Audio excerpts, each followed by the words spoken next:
Ruth came to the house drunk, and the father was so angry. With her next morning, the father sat Ruth down and said, "Look, you are just 23. You're about to finish university. What are your plans? You can't be partying every night. You're wearing your life away." Ruth said, "God, but I'm just 23 like you said. I need to enjoy my youth. Oh, I'm Gen Z and I have so much life ahead of me. Why should I take life so serious? In fact, and you know I'm very intelligent." The father said, "That is not the case. That does not mean you need to waste it just because you are whatever you call it, Gen Z or whatever you people call it these days. And partying every night is not a thing. You know what? I'm going to get you a personal driver because you can't continue like this." Ruth looked out and said that I'll do better. And said, "Well, as you say so, hopefully you change for the better." Then we have Calvin, who is always fighting with a girlfriend, Precious. Calvin has promised that he is going to be a better boyfriend and provide everything she wants. But Precious said that is not only what she wants. She wants to be touched. She wants to feel her man. Precious went on and said, "Look, we've been dating for close to 6 months now, and you haven't touched me like a proper man." Calvin said, "That's not the case. You know I love you. We have to get married before we do anything else." Precious said, "I've never seen this kind of thing before. Which kind relationship with this? I know you love me. You've been trying your best financially, which you are not up there. But I want to feel you. I want you to feel me." Calvin said, "I understand what you mean. My plan for you is different. I don't want our relationship to be like the normal one people see these days." Precious shook her head and walked away. Calvin walked after her to explain, but Precious was not ready to listen. After some few weeks in the office, Calvin's assistant, or should I say Calvin's boss, walked up to him and said, "Calvin, there's this deal that I want you to do for me." James went on to explain the deal and said, "There's this container that is coming, and I want you to write half of the items in the container off that it wasn't in the container." Calvin looked on and said, "Wait, you want me to steal?" "Yes, you are the financial assistant in the office. You are the one that everything goes through before going to the boss, so you can do this, right? I mean, when you write it off, you're going to share the profit. This is not something I'm going to take out the money." Calvin looked at James and said, "Wait, you actually want me to steal? Is that what you want?" James said, "Wait, haven't you been stealing anything in this office? Haven't you stolen before?" Kevin said, "No, I haven't. If I have, maybe boss would have sacked me already. How will boss know? How am I even going to know when you are the one who does all the financial transactions here?" "Well, I haven't stolen anything in this office before, so yes." James said, "Well, there's always a first. I want you to do this deal. We share the money. This is not anything for you and I to be dragging about." Kevin said, "No, I am not doing." "Wait." James asked, "So you won't do this?" "Okay. Then this office is not going to continue. Since I've already brought this idea to you, you're going to look at me differently. If you don't do it, trust me, it won't last in this office." Kevin said, "Are you threatening me?" James said, "Well, I'm not threatening you. Since you don't like your job, I think you'll find out sooner or later." Calvin went home and told his girlfriend Precious about what the colleague had suggested for him to do. Quickly, Precious said, "What is so hard about that? All you have to do is steal some small items. You guys will sell it and then make money. After all, you promised to marry me in less than a year. So because you love me, why can't you do that, get some huge amount of money so we can proceed with our own plan of marriage?" Calvin could not believe that his own girlfriend is even buying the idea of stealing. Calvin asked, "So you'll be happy if one of your girls in your shop steal from you?" "Well, I'm sure some of them have been stealing. I haven't caught them yet." Okay, so if you catch them, what will you do? Of course, I'll sack them. So, what would not happen if I'm being caught? Precious said, look, Kelvin, we are too good for this thing you are doing. Everybody does it in whatever office they work with. You need to just steal some money and that's all. If you are caught, at least you have stolen some money already. Kelvin could not believe that his own girlfriend wants him to steal. Quickly, Kelvin said, look, I am not stealing anything in that office. Precious said, sweetheart, this is not anything. Just do this and get some money. And Kelvin went on and said, look, I am not stealing. After all this back and forth, Kelvin went back to the office and James started giving him weird attitude. And Kelvin read the signs and also gave him a space. This went on in the office so weirdly.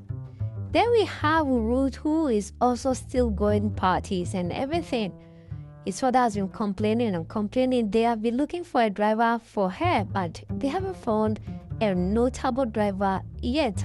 One day, the boss in the office came in and said some items were missing, some phones were missing. And quickly, James and other colleagues pointed their finger at Kelvin. Obviously, he is a financial consultant in the office, so yes, he is the culprit. The boss did not even wait for him to explain, and he was sacked. Kelvin pleaded innocent, but nothing was done. He was sacked. He came home and told Precious that he was being accused of stealing. Precious said, well, I told you, if you have done this, nobody would have accused you of stealing, even if they accuse you. I'll say if you've stolen, now see, you are jobless and you still don't have money. Kelvin could not believe it that I've been sacked from office and all you could do is tell me that yes, I didn't steal. He shake their head and ask, do you have any food for me? Precious said, well, there's no food since you don't give money. Kelvin said, but I gave you money. Well, you gave money, but I didn't cook. I'm tired. At this time, the relationship is shaking already.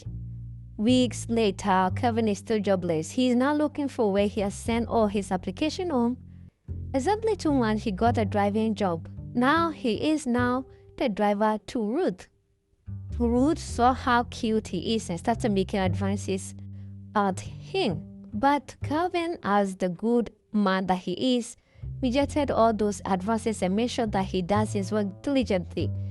Sometimes Kelvin will cover up for Ruth when she goes to party, but always brings her back early as possible. One day, Ruth's father, who had a very good business partner, came to the house, and whilst they were discussing, the driver, who is Kelvin, dropped Ruth off. Quickly, the business partner saw Kelvin and said, wait, what are you doing here? Exactly what he is doing. He is a driver. That's what Ruth said. Wait, this guy is a thief. You guys need to sack him before he steals something or run away with your car. Ruth said, he has been driving me for a while now, and he hasn't shown any sign that he is a bad man or a bad person. Ruth was defending Kelvin, but Kelvin went on and said, I didn't steal, boss. I was being accused forcefully. Nobody believed him. Quickly after dropping off the key, the business partner left. Before leaving, he said, you have to make sure you sack that man. He's a thief. He stole from our office, and that's why I sack him. Anyway, do what you want to do with him, but I've warned you for harm. Quickly, Ruth's father called her and said, look, since my partner said that Kelvin is a bad person, we need to sack him. In fact, I'm calling him right now and sacking him. Quickly, Ruth's father called Kelvin and said, don't come to the house anymore. You have been sacked. I'll pay you this month's salary and next month's salary. Kelvin tried to explain, but quickly Ruth's father cut the call on him. Ruth did not believe it, but said, look, Dad, if you don't call him back, this house will not contain us. The father said, wait, are you threatening me in my own house? Ruth said, that man is a good man. Do you know that I like him, fall in love with him, make advances, and he rejected all of them? He has been so good. I've never seen a good man like him. The father did not believe it either and said, look, well, it's better we take our chances now than never. I'll look for another driver. Ruth did not buy that idea at all. Ruth said, what if it was a setup, because that man is too good for him to be staying in that office. The father did not believe it. While this went on for a while, Calvin was at home. Him and Precious had been having back and forth in their relationship. One day, Precious just stood up and said, you know what? I can't deal with this anymore.